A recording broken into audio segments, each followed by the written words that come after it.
আহনাফ ছিল বিএএফ শাহিন কলেজের একাদশ শ্রেণীর ছাত্র। গত 4 আগস্ট সে মিরপুর 10 নম্বরে শহীদ হয় এবং তার মা খবর পেয়ে মানে শহীদ হওয়ার কিছুক্ষণ আগ পর্যন্ত সে মায়ের সাথে কথা বলেছে। শহীদ হওয়ার পরে তার ফোন বন্ধ পাওয়া যাচ্ছিল, পরে একটা পর্যায়ে তারা ওখানে যান ঘটনাস্থলে। তারপরে যারা ছিল সেখানে বলেছে এরকম একটা আহত ছেলেকে অমুক হসপিটালে নেওয়া হয়েছে।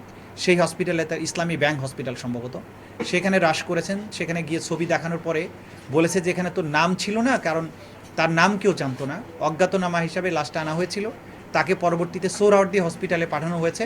ছবি দেখানোর পরে তারা নিশ্চিত করেছে এটাই আহনাফ। তখন তার মা সোহরাওয়ার্দী হসপিটালে যান এবং মর্গ থেকে তার লাশটা গ্রহণ করেন।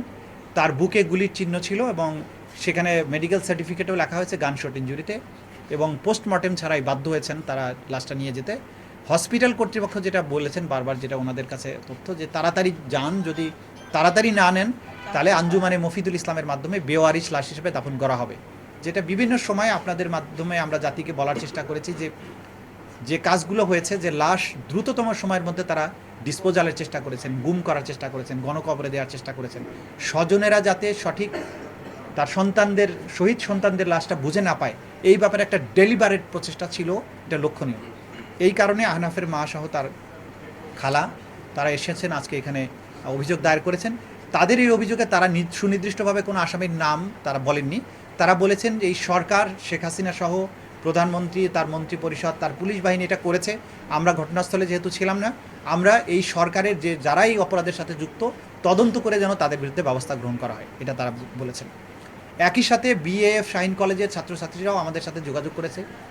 তারা এই যেহেতু সেনাবাহিনী বা বিমান বাহিনী নিয়ন্ত্রিত একটা কলেজ, সেখানকার ছাত্রছাত্রীরা নানানভাবে রেস্ট্রিক্টেড বলে তারা নিজেদেরকে মনে করে।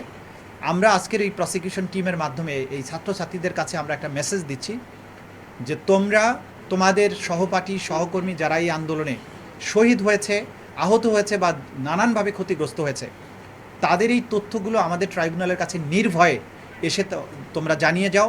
তোমাদের নিরাপত্তা, তোমাদের ব্যক্তিগত গোপনীয়তা রক্ষা করার ব্যাপারে বাংলাদেশ এবং আমাদের প্রসিকিউশন টিম, আদালত, তদন্ত সংস্থা আমরা আইনত এটা নিরাপত্তা দিতে বাধ্য এবং নৈতিকভাবেও বাধ্য। তোমাদের প্রোটেকশন দেওয়ার দায়িত্ব আমাদের। কিন্তু এই সত্যটা তোমরা যদি এখানে জানিয়ে যাও, এই ছাত্ররাই যেহেতু মূল আন্দোলনটা করেছিল, যখন তারা মাঠে ছিল তখন অন্যরা ছিল না, সেই কারণে তারাই জানে যে তাদের উপরে যে নিষ্ঠুরতা হয়েছে, হত্যাকাণ্ডটা হয়েছে, সেই বিষয়গুলোর ব্যাপারে তারাই তথ্য দিতে পারবে। আজকে আমার ব্রিফিংয়ে আসার এটা অন্যতম প্রধান কারণ, ছাত্রছাত্রীদেরকে আশ্বস্ত করা যে তারা এখানে নির্ভয়ে এসে সাক্ষ্য দিতে পারে, ঘটনাগুলো জানাতে পারে এবং তাদের নিরাপত্তা দেওয়ার দায়িত্ব রাষ্ট্রের এবং আমাদের।